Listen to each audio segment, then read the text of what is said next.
What's up, everybody? This is the Gridiron Gilly Show. I'm the host, Gridiron Gilly. For those of you that want to hear me talk about East Texas high school football, here's your opportunity. Some of these games I may break down a little bit, but most of them I'm just going to run through real quick and give you my winner. If you agree, you can let me know. If you disagree, let me know. If you want to reach out and tell me I'm wrong, let me know. I won't mind. First game, though, is Grand Saline at Joaquin. Grand Saline, they're a really good 3A team. They beat Joaquin in their place last year. They got a phenomenal coach, state championship winning coach, Drennan. Won a championship at Mineola, so he knows how to win. He knows how to build a program. Joaquin, they're coming off a state semifinal appearance last year. I think they got a bitter taste in their mouth after the way Grand Saline beat them last year. And Joaquin's at home. They're different than they were last year. Obviously, they lost a lot, but I think they got some good guys to back those guys up that they lost. So I'm going to take Joaquin at home to beat Grand Saline. Next game, Jefferson at Pittsburg. Really excited for this game. Pittsburg, they're undefeated. They're having a good year so far. Got a new head coach. Excited for all the things he's going to do with that program. I've heard a lot of great things about Coach Huffstetler. And then Jefferson, of course, they've been good for years. They've got a good coach, Coach Ty Taylor. He's had a lot of great things to say about that program. And I don't know. I've watched a Jefferson game this year. I've watched them play Newton. They lost, but a lot of teams lose to Newton. So I'm not really sure. I haven't seen enough from Pittsburgh to really make a decision based off of how they play football, but I know what Jefferson's going to bring to the table, so I'm going to take Jefferson in that one. Next game, Mount Vernon and Atlanta. I think Atlanta's a pretty good team. Don't know much about them. I know a little bit about Mount Vernon, and I like Mount Vernon. I really do. I think they got a very good run game. I think they can put up a lot of points, and I think the longer Coach McLean is there, the better that those guys will get. So, like I said, I think Atlanta's the favorite in this one. I think they're picked to win, but I don't know nothing about them. I'm going Mount Vernon. If you know anything about Atlanta, reach out and let me know. Next game, Grapeland at Groveton. I really don't know nothing about those guys. I know Groveton's coming off a 0-10 season. They have this new coach, Scott Green. He's from Lufkin. He just came from Lufkin. And he's obviously enthusiastic and excited and ready to turn that program around. And I think he will. I think he'll get the job done. Groveton, I don't think it'd be hard to turn that program. It's not like they're bad year in and year out. I've seen them go deep in the playoffs a few times just in my lifetime. So Grapeland, I know they're always pretty salty. They're always in the mix. I'm going to take Grapeland in that one. Next game, Woodville and Diboll. Diboll, Coach Blake Morrison, he just won his 77th game in Diboll. And they're playing at home this week, looking to make it number 78. He's the winningest head coach in Diboll history.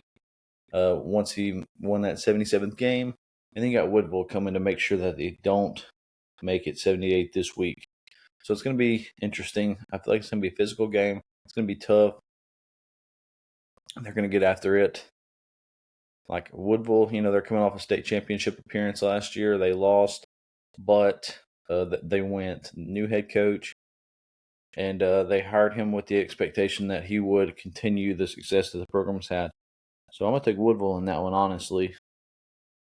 Next game, Spring Hill Gladewater. Don't know nothing about Spring Hill.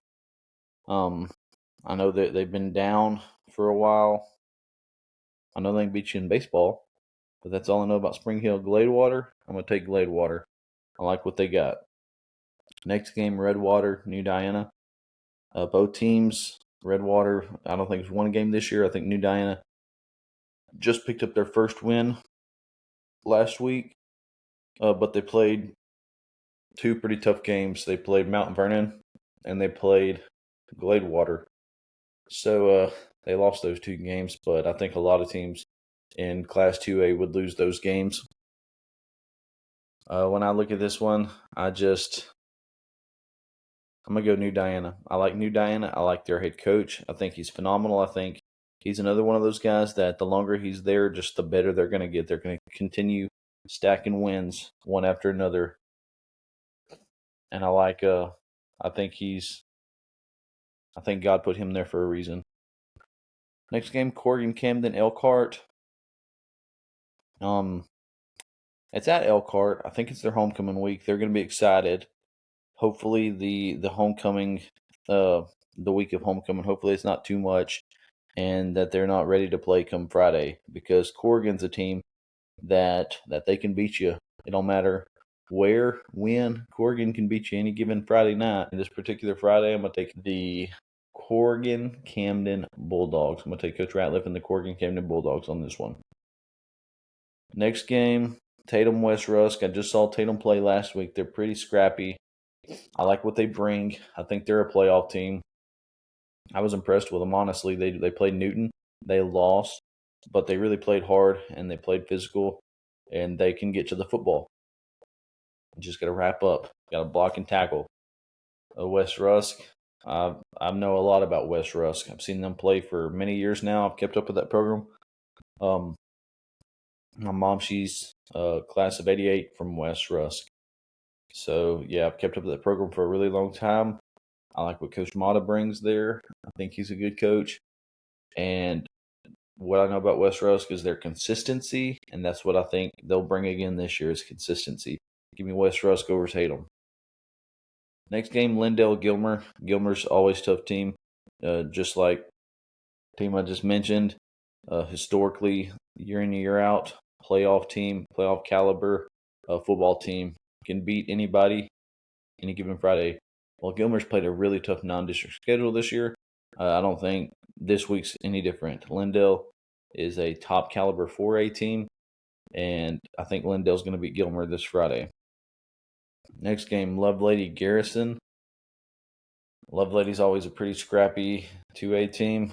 Coach Kirchhoff, he's been there for a few years, racked up a lot of wins in his time there. Coach Alvarez, ever since he's been at Garrison, he's racked up a lot of wins as well. He's the right man for the job at Garrison. He's got them back on track.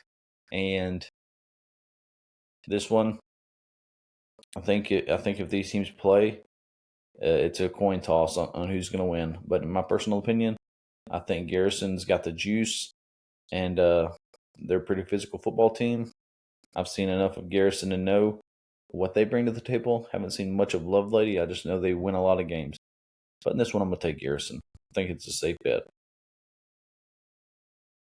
Next game, Palestine at Marshall. I know absolutely nothing about Palestine. But Marshall, I watched their first game this year.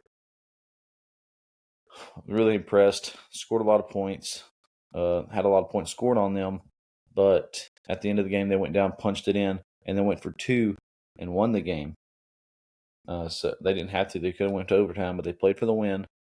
And I liked it a lot. I liked that Coach Hammett did that.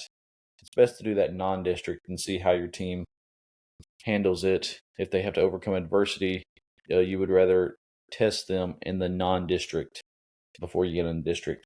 And Hammett did that, and they passed with flying colors. Give me Marshall to beat Palestine. Next game, Daingerfield at Center. Daingerfield, they haven't won a game this year either. Center, they just lost their first one. They're playing at Center. Daingerfield's no slouch. They also, too, have played a tough schedule in the non-district. Center, I think they can score a lot of points. They do score a lot of points. As long as they play defense and they don't look past Daingerfield because of their losing record, I think Center will take this one. I got the Center Rough Riders to beat Daingerfield. Last game, I'm going to do Tyler Lufkin. I did see John Tyler play Marshall, like I said. That's all I know about them. These 5A and 6A schools I really don't pay too much attention to because they got way too much talent for me to even evaluate and see who's going to win. Unless you're like South Oak Cliff or Longview or somebody like that, it's hard for me to tell you who's going to win the game. But when I look at this one, I'm just going to go with Lufkin. I think they got a new head coach, and he's a good coach. And Lufkin's closer to me, so I'm just going to pull for Lufkin on that one. But that's it. That's my picks. If you agree, let me know. If you disagree, let me know. Hopefully I didn't take up too much of your time. And that's all I got to say.